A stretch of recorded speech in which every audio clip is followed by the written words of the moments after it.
अब हमारे साथ जुड़ गए हैं सहारनपुर से मौलाना महमूद असद मदनी। आप सेक्रेटरी जनरल हैं जमायत उलेमा हिंद के। मदनी साहब, एनडीटीवी से बात करने के लिए आपका बहुत बहुत धन्यवाद। मैं सबसे पहला सवाल तो आपसे ये पूछना चाहता हूं कि मरकजी मस्जिद में जो हुआ पिछले हफ्ते, इसकी जानकारी आपके पास भी होगी, आपने भी देखा, आपने अपील भी की है। मैं आपसे सबसे पहले तो आपकी राय जानना चाहता हूं कि आप इसको किस तरीके से देखते हैं। देखिए, गलती तो हुई है, इसको तो मानना पड़ेगा, और बहुत नुकसान हुआ इसकी वजह से। कितने लोग इन्फेक्टेड हो गए हैं। पूरी कंट्री, पूरा देश मिल करके जिस चेन को तोड़ना चाहते थे या चेन बनने से रोकना चाहते थे, अभी उसका काम काफी कठिन हो गया है और काफी मेहनत और एक्सरसाइज करनी पड़ रही है उस चेन को बनने न देने के लिए। तो बहरहाल नुकसान तो बहुत हुआ है, तकलीफ भी बहुत हुई है लोगों को सारे देश में, जगह जगह। मदनी साहब, मैं आपसे ये जानना चाहता हूं कि इसके लिए जिम्मेदार किसको ठहराया जाए, क्योंकि अब तक जो पता चल रहा है, अभी ठीक है, चलिए ये बात हम मानते हैं कि इलाज पर और उपचार पर ध्यान रखना ज्यादा जरूरी है, लेकिन इसके पीछे जिम्मेदार कौन है उसका भी तो पता लगाना जरूरी है। क्यों आरोप ये लगा, क्यों इतने टाइम तक वो लोग वहां पर रहे, बाहर क्यों नहीं निकले? हाँ, अब इसमें दोनों तरह की बातें हैं। एक बात ये है कि एडमिनिस्ट्रेशन का ये कहना है कि हम कह रहे थे कि वेकेट करो इसे, और जो ऑर्गेनाइजर्स हैं वो वेकेट करने के लिए तैयार नहीं थे। ये एडमिनिस्ट्रेशन का कहना है, पुलिस का कहना है। दूसरी तरफ उन ऑर्गेनाइजर्स का कहना यह है कि हम बार बार रिक्वेस्ट कर रहे थे कि हमें सिर्फ रोड परमिट दे दिया जाए तो हम लोगों को शिफ्ट कर लेंगे, बसों से भेज देंगे। अब ये दोनों चीजें ऐसी हैं, दोनों बातें, कि इसको बिना इन्वेस्टिगेशन के पता नहीं चल सकता कि यहाँ किसकी गलती हुई है। बहरहाल गलत तो हुआ है, चाहे वो एडमिनिस्ट्रेशन की गलती से हुआ हो, चाहे ऑर्गेनाइजर्स की गलती से हुआ हो, पर हुआ है बहुत गलत। अब ये सूचना ये भी आ रही है, जैसे आपने गाजियाबाद में सुना होगा कि गाजियाबाद में कुछ जो तबलीगी जमात में शरीक जो लोग हुए थे वो वहां पर बदसलूकी कर रहे हैं, बिना कपड़े के घूम रहे हैं। नर्सों ने शिकायत की है, सीएमओ ने शिकायत की है, गाजियाबाद में मामला भी दर्ज हुआ है। मैं दो बातें कहना चाहता हूं।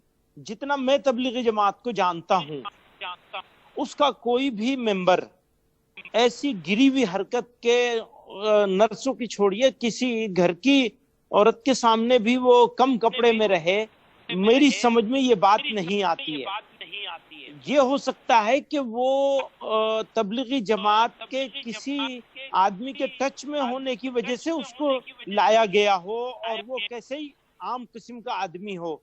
मैं इस बात की गारंटी तो नहीं देना चाहता हूं, लेकिन मुझे विश्वास नहीं होता कि तबलीगी जमात का कोई आदमी।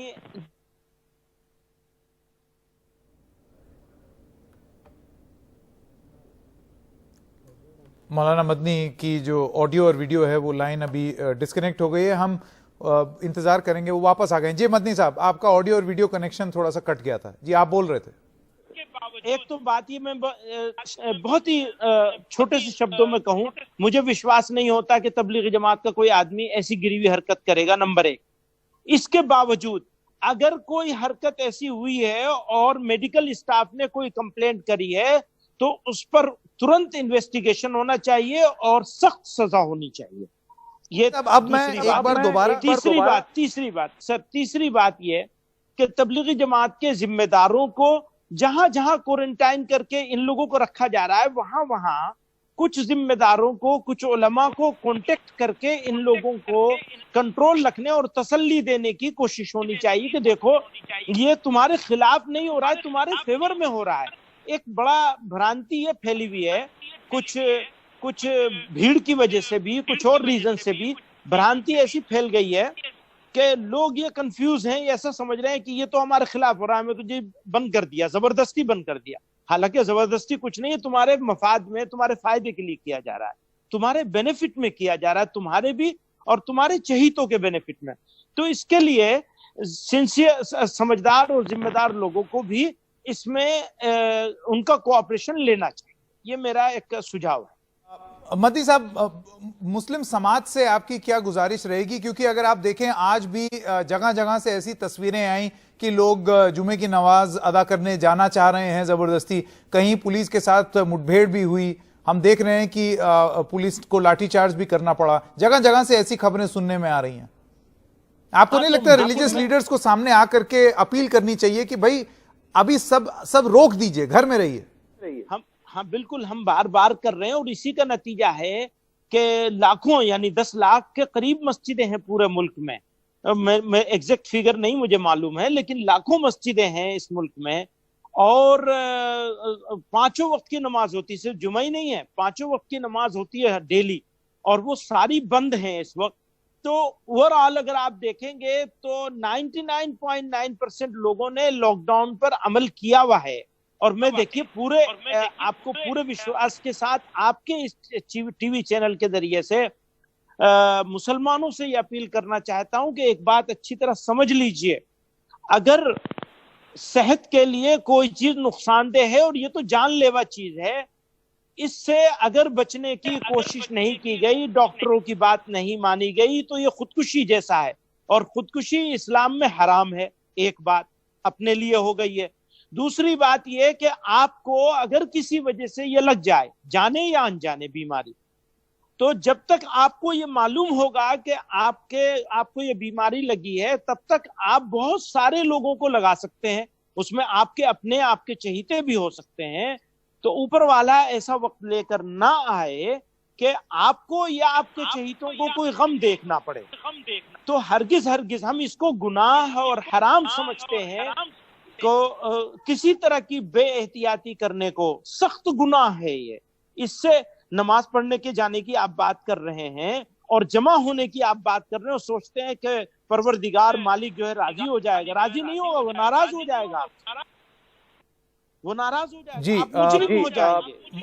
मदनी साहब, दो एक सवाल मेरे और। अगर आप तमिलनाडु में देख लें, दिल्ली में अभी मुख्यमंत्री अरविंद केजरीवाल की प्रेस कॉन्फ्रेंस हुई, नॉर्थ ईस्ट में देख लें, पूर्वोत्तर राज्यों में, सब जगह से जो एकदम से जो केसेस बढ़े हैं, दिल्ली में जो उन्होंने आंकड़े दिए उसके हिसाब से 56% मामले जो हैं वो तबलीगी जमात से जुड़े हुए हैं, जो जितने टोटल कोरोना वायरस के मामले हैं। आप नहीं मानते हैं कि इसको सिर्फ भूल बोलना जो है वो ठीक नहीं होगा? हम बहुत बुरी तरीके से लड़ाई हारे हैं कोरोना की, सिर्फ एक हादसे की वजह से। देखिए, आप उसको जो चाहे बोल लें, लेकिन एक बात का बहुत ध्यान रखने की जरूरत है। यह कोरोना वायरस से एक बहुत बड़ा नुकसान होने का खतरा है। हम लोगों को बहुत सिंसियरिटी के साथ उसे लड़ना चाहिए, लेकिन इसी के साथ साथ उसको, जैसे टीवी चैनल पे आपकी बिरादरी उसको जिस तरह से कम्युनल रंग दे रही है और मुल्क में नफरत का जो माहौल पैदा हो रहा है कि मुसलमान ही कोरोना लाने के लिए जिम्मेदार हैं और